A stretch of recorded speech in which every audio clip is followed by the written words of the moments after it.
Welcome back. Not that long ago, big movies were shot on location, massive budgets, big name directors, while television, fit for the smaller screen, was mostly shot on small sound stages. But over the past 2 decades, much of that has changed. Television's gone through a renaissance thanks to shows like The West Wing, Sopranos, Mad Men, or even True Detective. Hollywood's big stars seeking out TV. Well, tonight we're taking our third and final trip behind the scenes of potentially one such show, a trip back in time to 1943, New Mexico, and Manhattan, where the glamour of TV is still a little gritty. Now remember, I want uniform pressure. Amidst the bright lights and big budget of a major production like the upcoming television show Manhattan, the smallest things can get in the way. Are you over the dust yet? Are you tired with the dust and the dirt? I sneeze a lot every morning. I noticed that. It's a lot. I sneeze a lot. And I think it's not because I got a cold, it's just because it's just in the air. You just got a lot of stuff to get out. With an all-star cast of veterans and up-and-comers, plenty of familiar faces from beloved television shows and movies past, including Home Alone's Daniel Stern, The Good Wife's John Hickey, and Olivia Williams from Rushmore and The Sixth Sense. What are the challenges that you work through personally to bring that character to life? Well, you do a lot of research, you read a lot of stuff that you weren't particularly paying attention to in high school. That research centers around 1943 and Los Alamos, New Mexico. Where's everybody going? P.O. Box 1663. But what's the place called? It ain't. At the time, simply known by a post office box number. Charlie Isaacs, tell me why you're here. Sir? The U.S. recruited the top scientists and physicists here, along with their families, under cover of night. Forget about code breaking, forget about meteorology, optics. You're building an atomic bomb. That bomb would end World War II. We prefer to call it a gadget. Now the clandestine community full of secrets and lies is being brought back to life. All on a massive set recreated in Santa Fe. Where do fact and fiction rub up against each other in this? Because I'm sure you're trying to stay as pseudo-authentic to the time as possible, but at the same time you're developing these characters. Absolutely. It's actually like a terrain that I feel pretty comfortable in. Our characters are fictitious.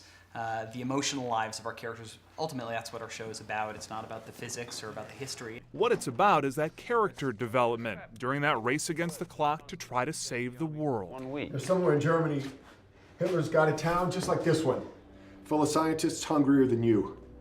That week we save could be the week that matters. Saving the world by ending part of it. That stress and anxiety drip like sweat right through the screen. When it comes down to it, everyone agrees the writing is what sets this show apart. What was that specific thing that drew you to this project? The people, to start with, the people and the stories. I mean, Sam is an incredible writer, and just in the pilot you could see, I didn't know that he's a novelist, but the way he starts to unveil a story really had mystery, intrigue. It was a great part for me. What drew me to it was Sam's script.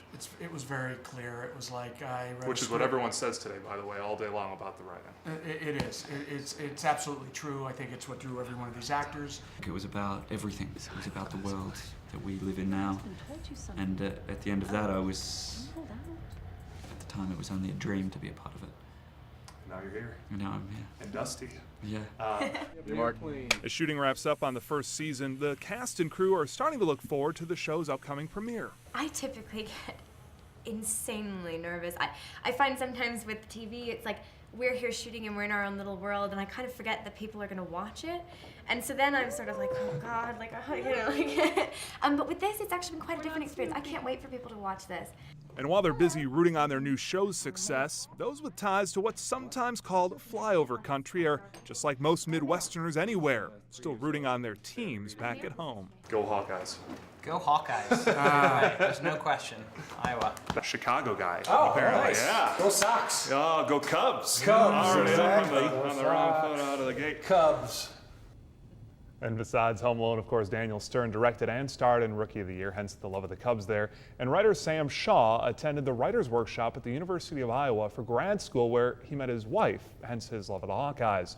Manhattan, produced by Tribune Studios, premieres Sunday on our sister station, WGN America, at 8 p.m., and we will re-air it later this Sunday night at 10:35 here on WQAD. Much more from behind the scenes always at WQAD.com. Just search Manhattan. And only you can combine entertainment reporting and sports reporting. Bring it all together. Still to come tonight, no lotions, no sprays, no bugs. What you